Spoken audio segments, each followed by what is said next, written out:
भारत में एक समय ऐसा हुआ करता था जहाँ पर बहुत सारी अलग अलग प्रकार की जातियाँ रहा करती थी और आज के समय में भी वही रहती हैं। और एक समय ऐसा था भारत में जहाँ जो बड़ी जाति के लोग होते थे वो छोटी जाति के लोगों को दबाया करते थे। ये जातियाँ भारत के अन्य राज्यों में अलग अलग ज़िलों और अलग अलग गाँव में पाई जाती थी। जो बड़ी जातियों के लोग होते थे वह इन छोटी जातियों पर अत्याचार करते थे और जब भी या कोई बड़ी जाति का होता था उन्हें बुरी तरीके से पीटता था। और जब कोई छोटी जाति का व्यक्ति उनके घर के आगे से कोई किसी जूते चप्पल पहन के जाता था तब भी उन पर अत्याचार किए जाते थे। उन्हें किसी भी तरीके से समाज में सम्मानजनक जीने का अधिकार नहीं था। उन्हें समाज में गंदी दृष्टि और असमानता के तौर पर देखा जाता था। और उसी दलित जाति में एक जाति थी महार। और उसी महार जाति में एक व्यक्ति थे जिनका नाम था रामजी मौलाजी सकपाल और उनकी बीवी का नाम था भीमाबाई मौलाजी सकपाल।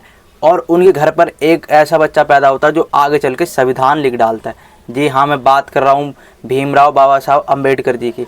बाबा साहब अम्बेडकर के साथ भी बचपन में वही सब हुआ जो कि अन्य जातियों के साथ शुरुआत से चलता आ रहा था। उन्हें पानी पीने का अधिकार नहीं था। अगर वो स्कूल में पढ़ने जाते थे तो उन्हें बाहरी कक्षा में बिठाया जाता था या फिर कक्षा के बाहर ही बिठा दिया जाता था। उन्हें कक्षा में अंदर बिठाने की अनुमति नहीं दी जाती थी। लेकिन बाबा साहब ने इसको भी अपनी कमज़ोरी ना मानते हुए इसे अपना हथियार बनाते हुए फिर भी इस पढ़ाई करते रहे और आगे चलकर बाबा साहब संविधान जैसी एक चीज़ बनाते हैं जो आगे चल के सभी प्रकार की जात भात को हटाने का कार्य करती है और समाज में छोटी जातियों को सम्मानजनक जीने का अधिकार दिलाती है। बाबा साहब ने 17 में अपनी प्रारंभिक शिक्षा प्राप्त करी और 1907 में मैट्रिक की परीक्षा पास करी।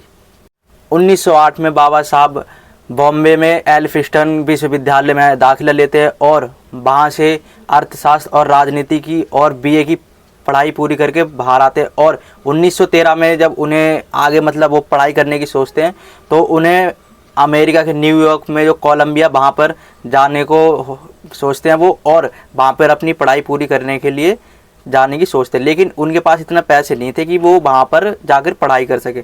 तो उनको बड़ौदा के एक राजा थे सयाजीव गायकवाड़ तृतीय जो उन्हें वहाँ पर पढ़ाई करने के लिए भेजते हैं और साथ में आर्थिक सहायता भी देते हैं। और वहाँ पर जाके बाबा साहब जी अपनी पढ़ाई करते हैं और वहाँ पर जाके कई डिग्रियाँ प्राप्त करते हैं।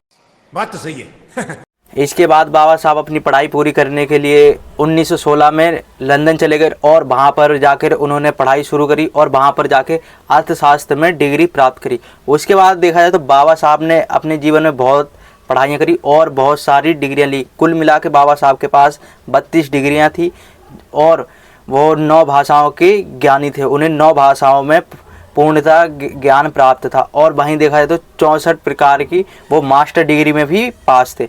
इस हिसाब से आप अंदाज़ा लगा सकते हैं कि जिस बच्चे को एक समय पढ़ाई नहीं मिली, ढंग से बैठने के लिए नहीं मिला और ढंग से पानी नहीं मिला, कुछ नहीं मिला, उसे किसी भी तरह का सपोर्ट नहीं मिला, उस बच्चे ने आगे चलकर अपने दम पर, क्योंकि उस पर भरोसा था उसको अपने आप पर कि मैं नहीं, जो ये समाज में कुरीतियाँ चल रही हैं मैं इसको ख़त्म करूँगा आगे चल के।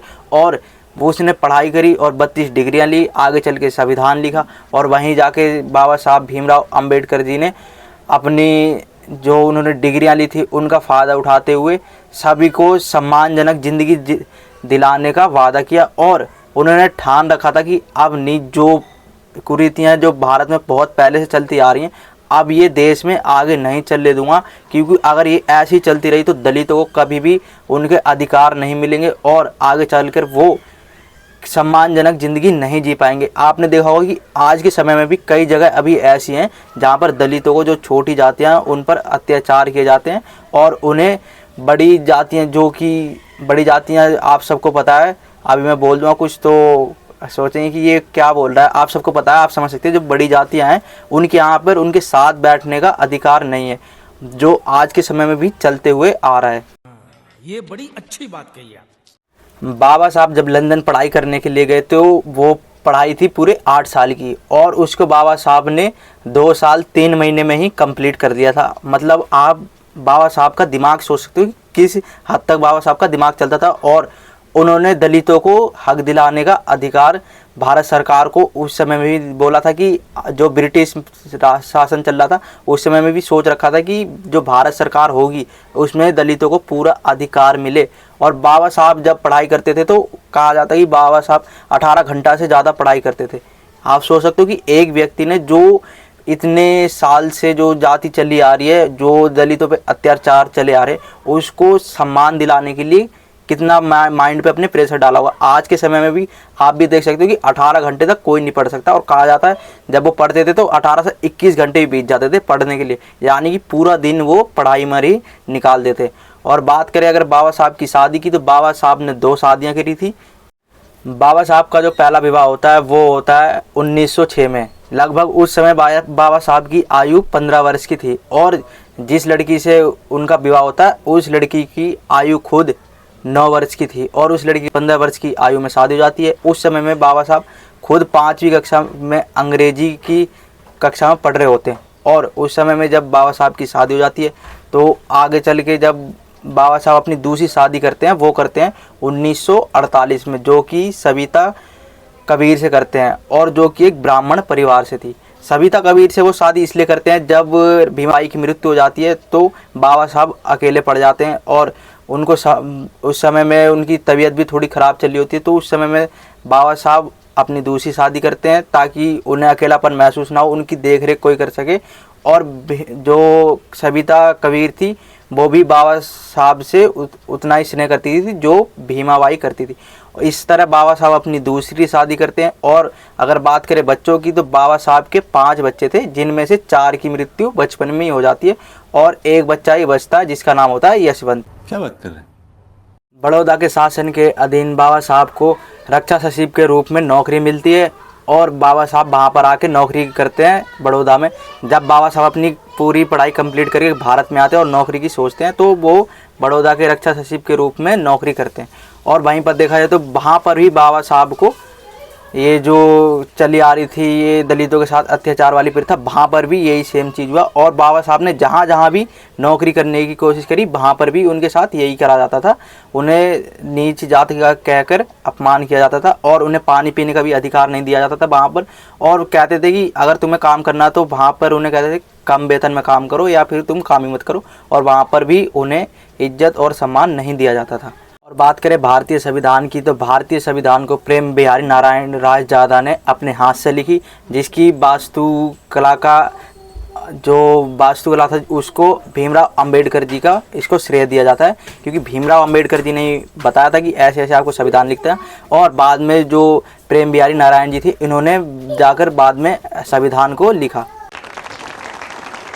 ब्रिटिश सरकार जब भारत पर राज करती थी और 15 अगस्त 1947 को जब भारत आज़ाद हो जाता है ब्रिटिश सरकार से, तो 29 अगस्त 1947 को बाबा साहब अम्बेडकर सोचते हैं कि अब मैं जो संविधान लिखूँगा और उसकी संविधान की वो नींव रखते हैं।